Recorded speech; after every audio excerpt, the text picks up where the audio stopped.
I want to follow up from Dr. Eamon's presentation and then talk a little bit about the impact of cognition on functioning in psychosis and schizophrenia, as well as how cognition is affected in schizophrenia and the related illnesses. So, overall, what we do know is that lots of the different domains of cognition are affected in psychosis. And this is a group finding, so that means it may not be seen for everyone, but for individuals who have the diagnosis of schizophrenia as a whole, there are some difficulties across the different domains. So these difficulties for some people can be seen prior to the onset of the symptoms like hearing voices or paranoia, which are called the positive symptoms. Um, and it can be seen before those develop, but for many people, they are typically worsened after those symptoms develop as well.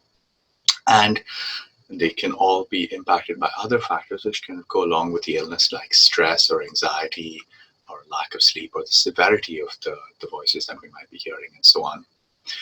But when we look at how severe those particular symptoms are, particularly what we think of as the positive symptoms like hearing voices or paranoia, what we find is that the magnitude of the difficulties on these domains of cognition is actually not really related to the severity of the symptoms. So uh, we can have a number of people who can have difficulties on those domains of cognition like memory and attention and not show very severe paranoia or voices or vice versa. Um, but let's just take a moment to look at what are some of the difficulties that are seen in psychosis itself. So we know that there are some difficulties with paying attention, and that can be in simple attention as well as in what's called sustained attention. And those problems might also play a role in some of the memory issues that arise. And memory in schizophrenia, particularly verbal memory, is uh, impaired and it can be inefficient. So that means that it might take a little bit longer for someone to register or learn the information, and it might be a little bit harder to recall that information as well.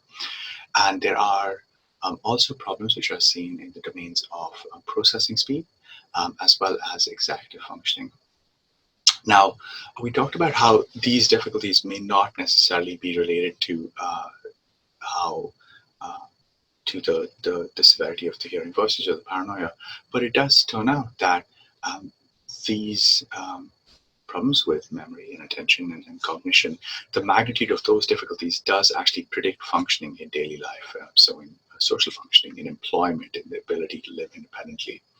And it can manifest in lots of different ways. So for instance, if I was struggling with attention, it might manifest in things like leaving things on the stove or losing track of the train of conversation, or also with being able to sort of pay attention and then learn new information, which can in turn be connected to the memory problems that we might have.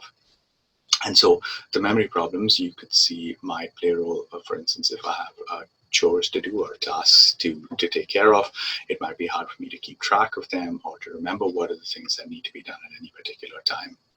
The processing speed difficulties manifest, for instance, in with challenges in a fast-paced environment like work, or even in terms of kind of keeping track of multiple things which might be going on.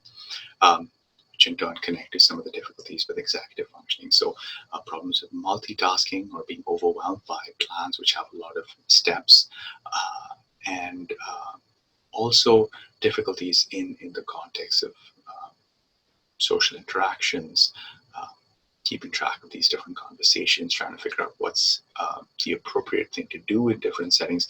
Those can all be manifestations of some of the executive functioning challenges that come up as well.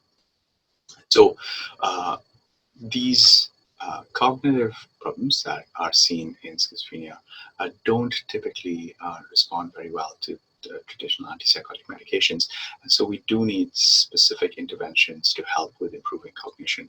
And this is where cognitive remediation comes in. So cognitive remediation is a specialized treatment approach to help to improve these domains of cognition. And the hope is that improving cognition can in turn lead to increased independence, improved quality of life, um, increased ability to work, and engage more fully socially as well. And so the next talk will be by Dr. Amy Burns, who's going to be talking about what is cognitive remediation in psychosis.